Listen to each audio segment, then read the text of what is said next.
We talk a lot about secular news, how Mhm. stuff affects, the secular community and what issues there are, not just necessarily in America, but we try to focus, since it's where we live, we try to focus also on stuff that's happening around the world as well and how it affects the secular community as a whole. We do get into politics, of course. Yeah. We have a lot of opinion stuff. When we took a very brief hiatus and then came back and reformatted some stuff. So we also do deep dives. Nathaniel has done a really great one on, did Jesus exist? Historical Jesus, yeah. Yeah, spoiler alert, he did. As it appears. Yeah. Bold assertions. Right. I think the other one is. I did one on conversion therapy. Yeah. And Nathaniel is currently working on one that is, very sort of social justice related. So that one's going to be a really good one. So yeah, it's been our so far it's been our longest one. It's also been the one that's taken the most amount of time to create, because it focuses on a lot of the myths that we have with American history, especially when it comes to racial inequality, and focuses on current inequalities as well, and how we as white Americans, as well as white atheists, are really taking part in that, whether it be consciously or otherwise. And then it gets into what we can do, and some of the goals that we have to bring each other to the same playing field. Yeah, and really push that equality. And that's in this one, we actually do our best to stay, and she says I'm working on it. She's read just as many books on this as I have. Well, not quite as many, but she's helped so much with it. It's taken a lot of time, while we have done our best to remove politics from it, no matter how much politics has affected the inequality that is glaringly obvious. Mm-hmm. And so, we talk about the gosh darn Southern Democrats in their complicit, their absolute, push of this inequality. And sure, we get into the Southern strategy and how that changed, but Southern strategy, Southern Baptists, the Southern in the front doesn't always lead to great confidence in, the goals of whatever is going on there, right? Yeah, and this leads to kind of the topic I really wanted to talk about with you guys tonight, because you guys are very politically active, and you talk about. Well, let me ask a pre-question before I ask the bigger question, which is, you talked about how you talk about secular news. And so if I said that to the average Christian that I know, they might ask me, what does that even mean? Like, why does that even matter? And there's probably secular people out there too that's like, okay, how is that different from the regular news I get? So like, what in your terms, like, what does that mean? So to me, the secular news thing is how religion can affect everyday life, how it can affect the, secular structure that we strive to have in the government that, it should have.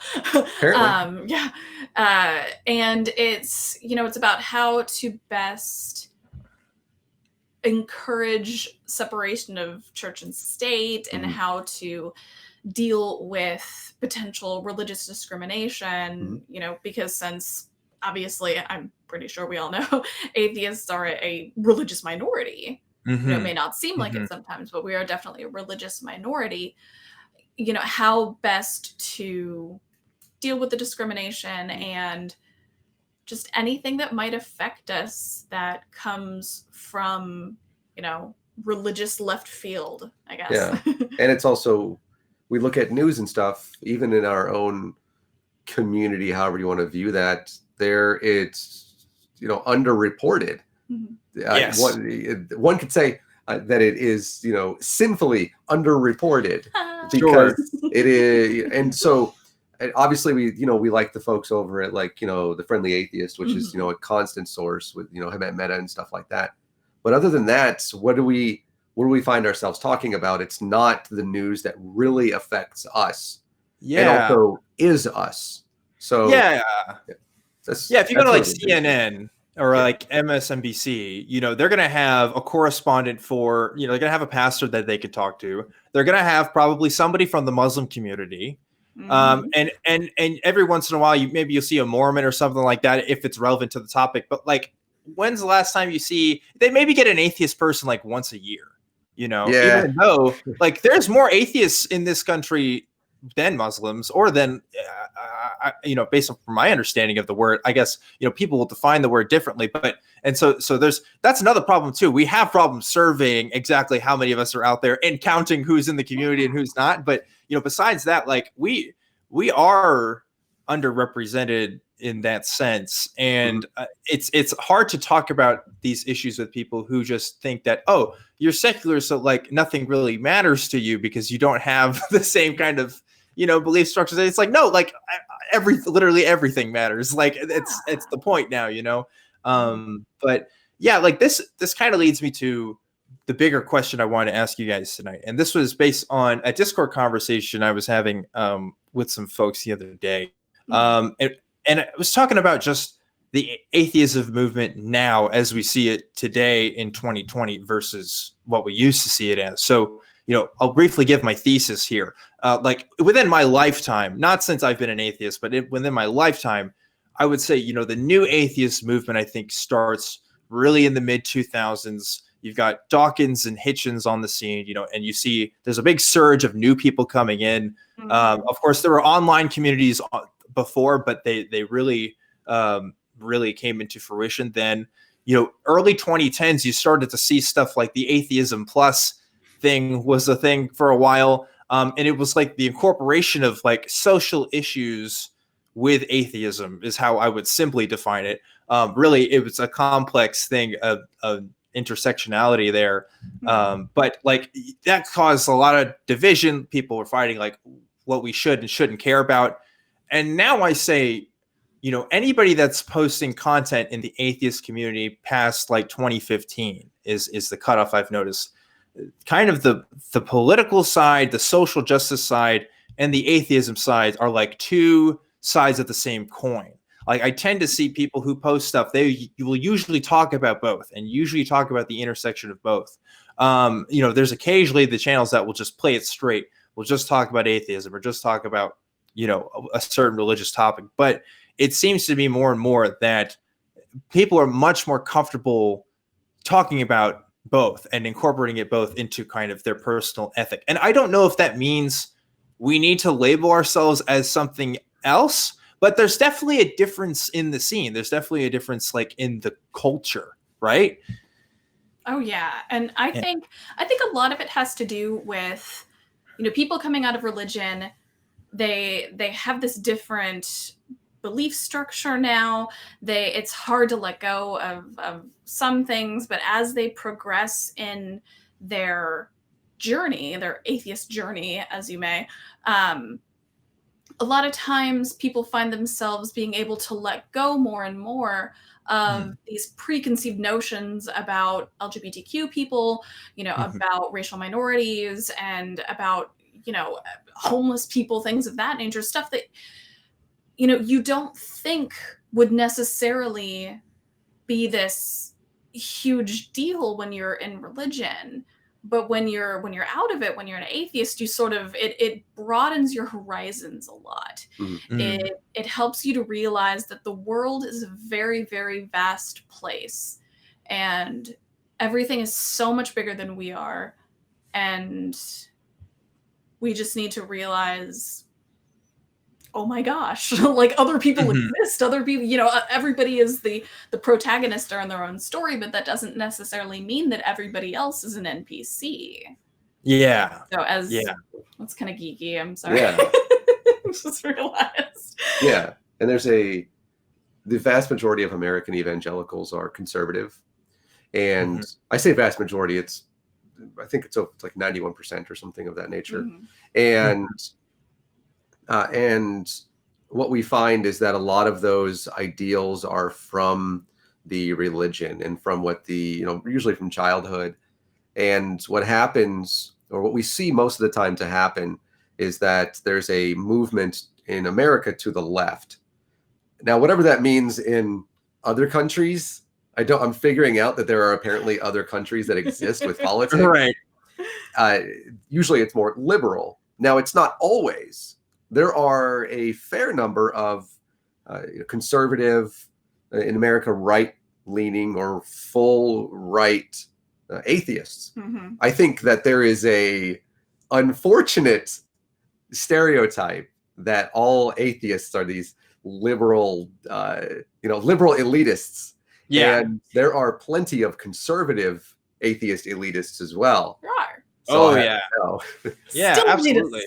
elitist, Yeah, no, and the majority are liberal, but still. But, I do think a lot of those types to me tend to be people who were always secular. I think and this is pure anecdote. I have no way to back this up. But from my experience and from the experience I've seen from others, if you grew up in a conservative Christian environment and you made that transition to atheism, like your politics do change. You may not swing as far as other people, but they both happen. Because part of how a lot of us rationalize our politics was through our religious beliefs. And so if you lose that boundary, if you lose that foundry, if you lose sort of the basics of that, and you have to kind of start from scratch, you realize a lot of the stuff that you had, like, this prejudice against LGBT people really isn't based on anything if it's not on the Bible anymore. That was the one thing that was kind of holding you back because the Bible said so. Well, if you don't listen to the Bible, I mean, where's the harm suddenly? It's not as big of a deal. So those transitions have to happen if you're transitioning and you're being consistent, I'd say. But it does happen with people differently. Like you said, I mean, there's a lot of libertarian atheists out there. There's a lot of leftist atheists. There's atheists across the political spectrum. They're definitely not all liberal. Although, admittedly, I think polls do suggest that we do tend to lean left more than the general population.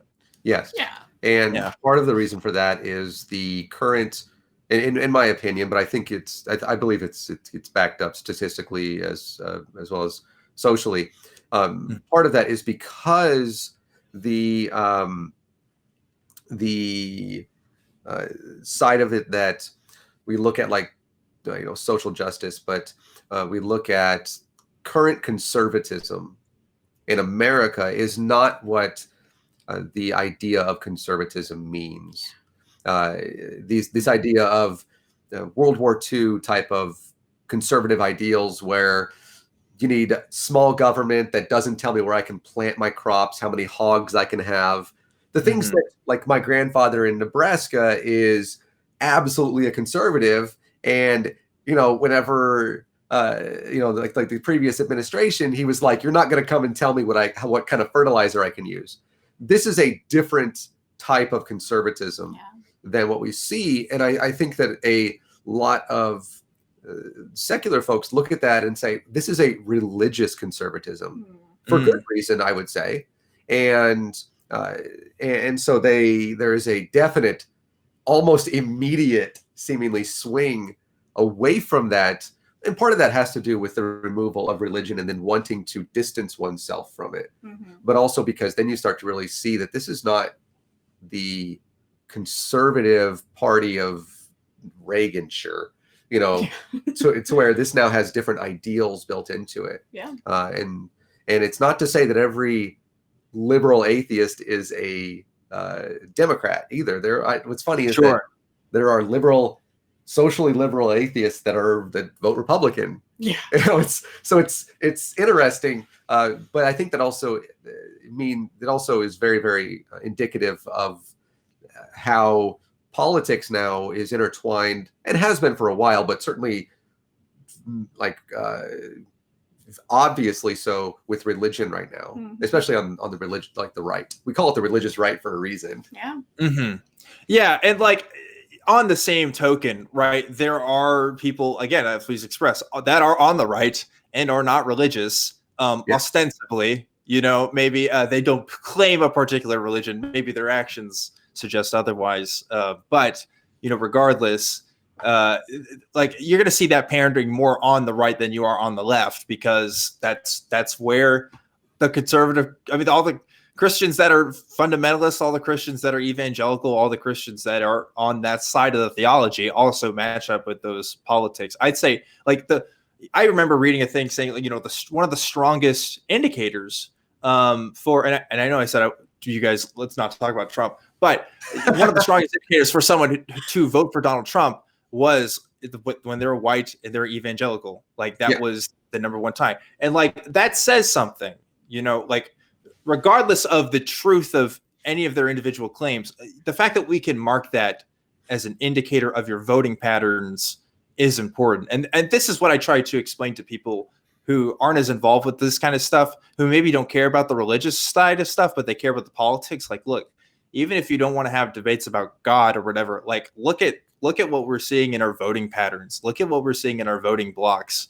And we just have not had the same kind of secular voting block power that a lot of people on the religious side really have. You know, we're notorious for not voting, which is like kind of the problem, I think. And that drives me bonkers. It's like we're such an untapped voting block, and it's you know, and they're actually when we were still in Texas, I was the treasurer for the Texas Democratic Secular Caucus, which focuses on promoting, you know, candidates, not necessarily just, you know, atheist candidates, but also there were a lot of Christians that they endorsed as well.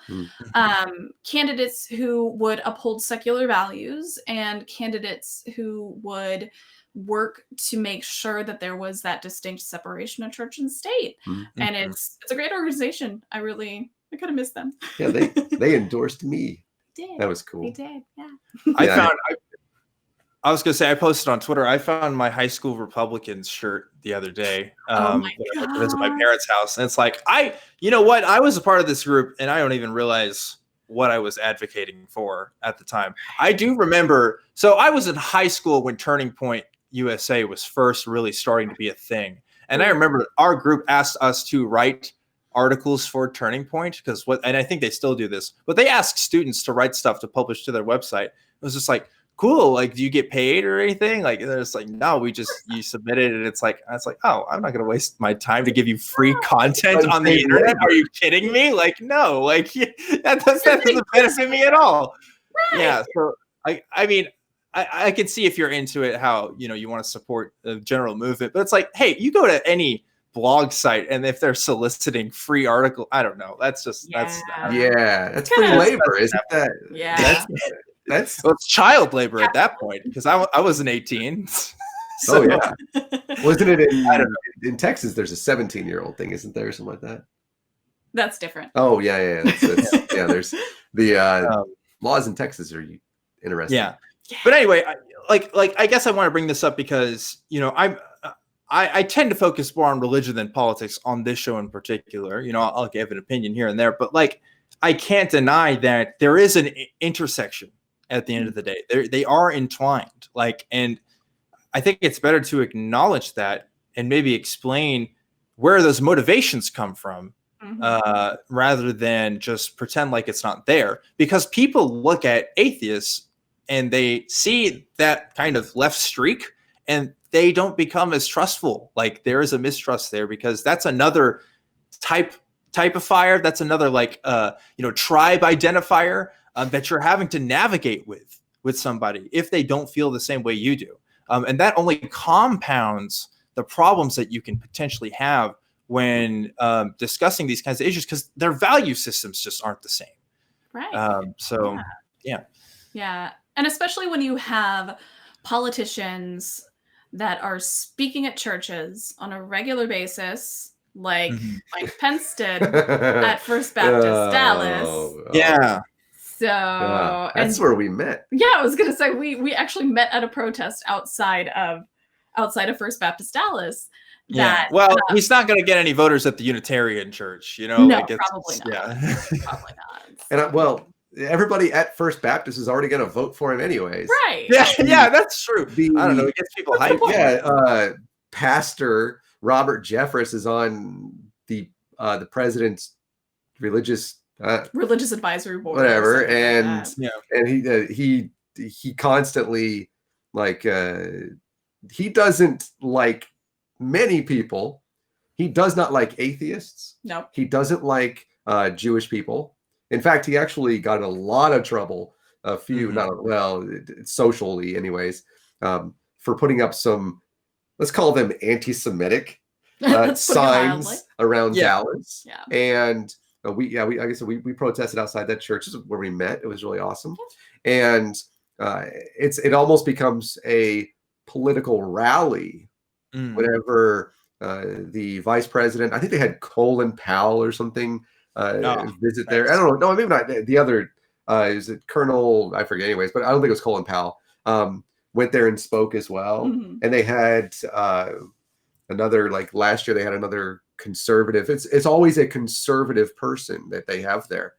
And that is very telling. And it's kind of like what we mentioned with if you are a evangelical, it is assumed that you are, and realistically it bears out, that you are a conservative, that you are a hard right conservative. And I know that Susan can tell you that there's actually really one reason that they vote conservative.